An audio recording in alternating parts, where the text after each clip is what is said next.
Those guys still on the team. Could you had a couple days to reflect on the season and the tournament run? Just kind of give me your thoughts on what you're taking away from the season and how proud you are of what you guys did.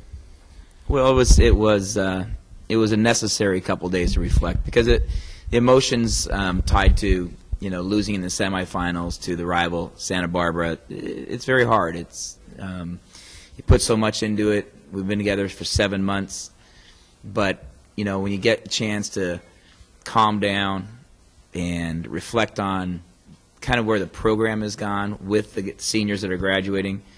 In the first year we got the job, we won 12 games and finished 6th. And last year we won 15 games, finished 2nd. And this year, winning 18 games, I mentioned to seniors, we're not going to feel good about that until a few days later and realize it's the second, it's the second most wins in Division I history.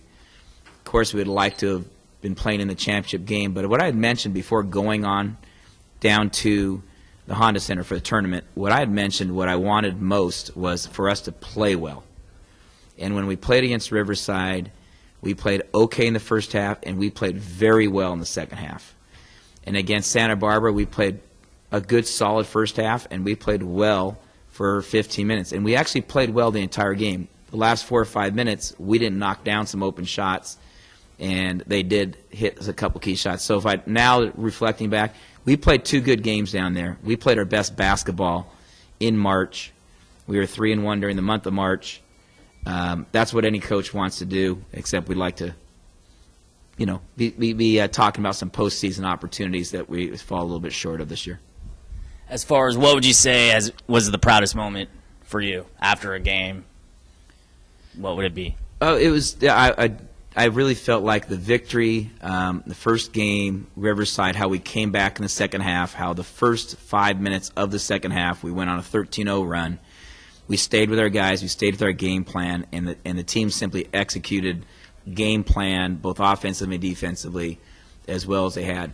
Our offense improved the last seven of our last 8 games up until the Santa Barbara game. We scored over 65 points every night. We had some 70s and 80 points. So our offense improved, but it was great. It was very rewarding to have that game down at the Honda Center where it was both our defense and our offense. Our defense was right on top of it, and I think the 3 games in a row we held the opponent under 20 points in the second half going into that 3-game winning streak in March. So I think our defense – I think our program took a step up because we have had now improvements in our defensive end, improvements in our offensive end, and we have a good nucleus group guys returning, and we have a great recruiting group coming in, and we still have 2 scholarships to award for spring signing.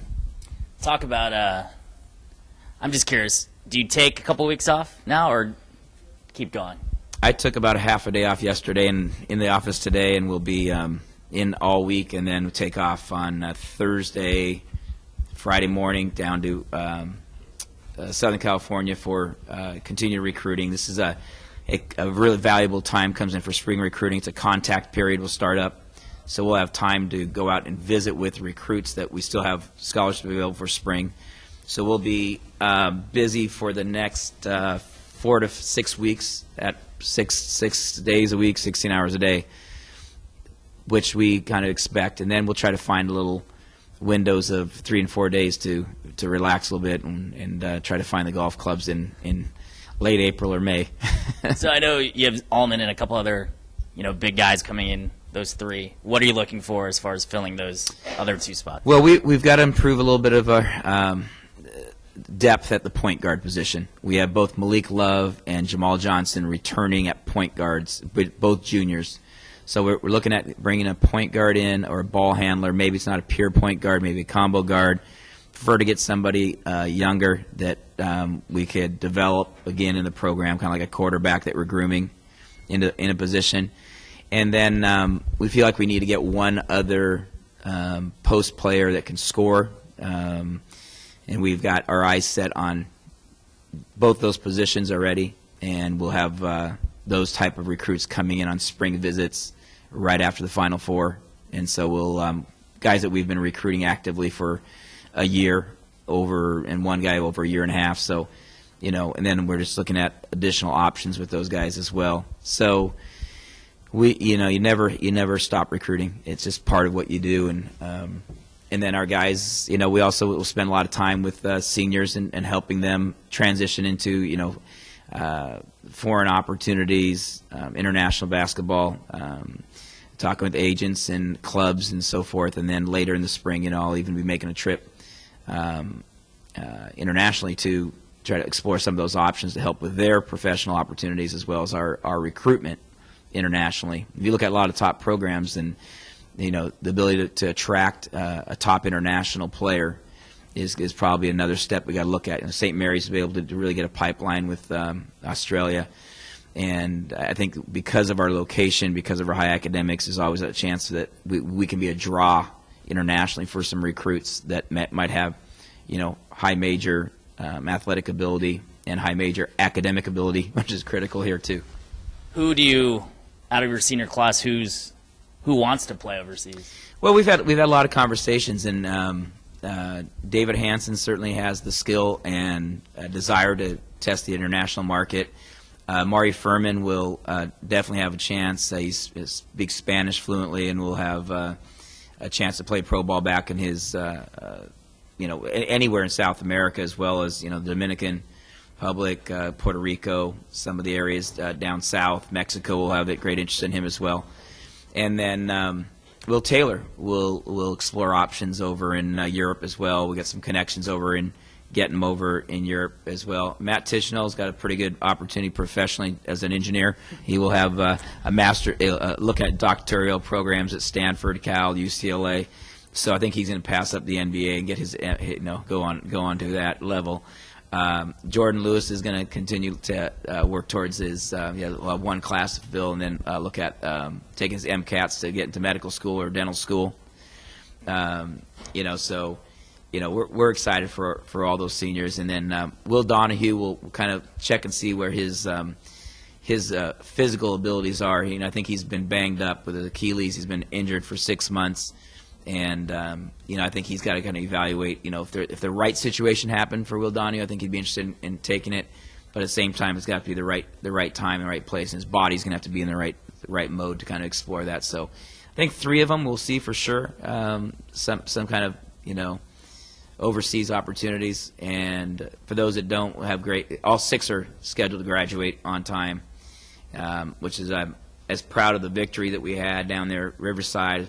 It's great to be able to be in position and talk about young men who've had success on the court, off the court. And so, guys, I told them it's you got to look at success you've had in the community, because I've always said people vote with their feet.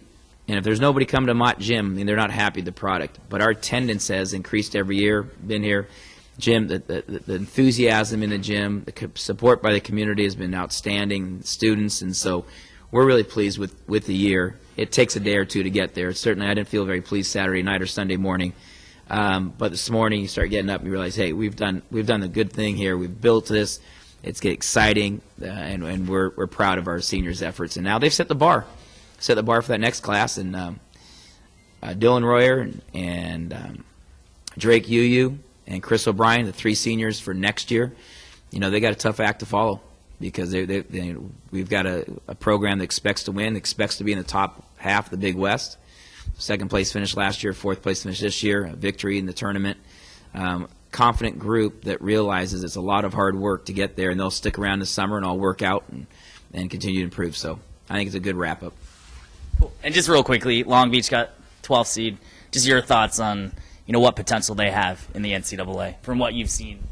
Well, I don't think I'm going out on a limb at all in saying that I think that they could clearly be a team that qualifies for the Sweet 16. They are a team that has the most important position filled by an MVP candidate, and Casper Ware is a point guard who has the ball in his hands 80% of the time, and that's like having a high major quarterback. If you have a big-time NFL quarterback, you have a chance to upset people. And I think Casper Ware's quickness, his game feel, his ability to shoot it and pass it, their defensiveness, and now the key for them is going to be whether Larry Anderson's injury is going to be able to get back there. But as they showed, even without Larry Anderson, the additional playing time they got from Diversivic and James Ennis getting a few more touches and scoring opportunities. That when they turned that up against Santa Barbara, they turned it up against Irvine.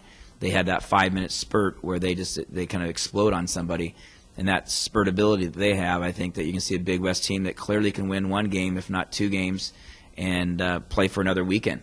And I don't think that many people would say, "Oh, you're thinking that because they're a Big West team." I said, "No, I think the Big West. This is for coming from other coaches. This year's Big West was as strong as it's been in a decade."